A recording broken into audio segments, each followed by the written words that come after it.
Dengan kesaktian mandragunanya, dukun ini mampu membuka portal komunikasi dengan seorang tukang santet hanya dengan menggunakan tusuk gigi. Setelah si dukun telah menemukan dan terhubung dengan tukang santetnya, si dukun meletakkan sebuah medali logam ke telapak tangan wanita itu. Dan sungguh menakjubkan, si tukang santet merasakan telapak tangannya seperti disentuh bara panas dan ia menjerit karena panas menyengat. Si dukun pun membaca mantra komat kamit, sementara wanita itu sekarang mengerang seperti orang kesakitan. Namun si dukun terus maju dan bangkit dari tempat duduknya, lalu melecutkan medali itu ke tubuh si wanita. Wanita ini pun sekarang tampak lemah, sementara si tukang santet yang entah berada di mana kini berusaha untuk bertahan dari serangan sang dukun.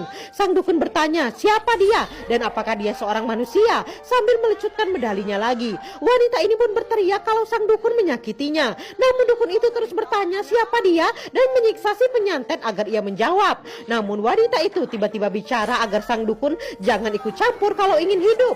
Sang dukun tak takut dan terus melecutkan medalinya sehingga si penyantet pun saat ini terkapar menerima siksaan sang dukun. Hal itu membuat wanita ini memberontak semakin kuat sampai memeganginya kewalahan dan akhirnya wanita itu pun diam tak sadarkan diri. Saat wanita itu sudah sadar, sang dukun berkata kalau yang melakukan santet adalah seorang pria tua. Maka untuk sementara sang dukun akan memberi jimat pelindung dan wanita ini harus secepatnya membawa anaknya ke sana karena sang dukun harus melihatnya. Beberapa hari setelahnya, putra si wanita sudah keluar dari rumah sakit dan keadaannya pun tampak membaik walau perutnya masih besar. Melihat putranya itu kini bisa duduk sendiri dan bercengkrama dengan adiknya, wanita ini pun sedikit lebih lega. Adiknya bahkan mengejek perut kakaknya yang besar itu dan menyuruh kakaknya diet untuk mengecilkan perut.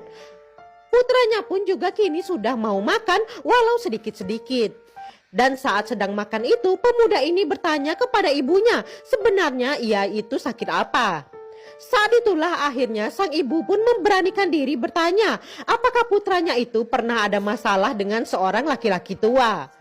Anaknya pun cukup lama termenung dan sang ibu memintanya mengingat-ingat apakah anaknya pernah melakukan kesalahan, namun putranya itu hanya menggeleng saja, namun tak berkata apa-apa lagi. Ibunya pun tak mau terlalu memaksanya dan ketika disuapi makan lagi, putranya itu telah kehilangan selera makannya karena pertanyaan sang ibu tadi. Akhirnya setelah beberapa hari, wanita ini kembali ke rumah sang dukun dan kali ini ia menggotong sang anak. Namun tak seperti sebelumnya, kali ini rumah itu terlihat sepi. Wanita ini mengintip ke dalam dan terlihat ada beberapa orang sedang berkumpul. Tak lama asisten sang dukun muncul dan berkata, dokter bilang sang dukun serangan jantung. Namun pria itu yakin ada yang menyerang sang dukun saat dia sedang tidur. Wanita ini pun merasa bersalah karena ini semua pasti gara-gara si penyantet putranya. Asistennya bercerita kalau sang dukun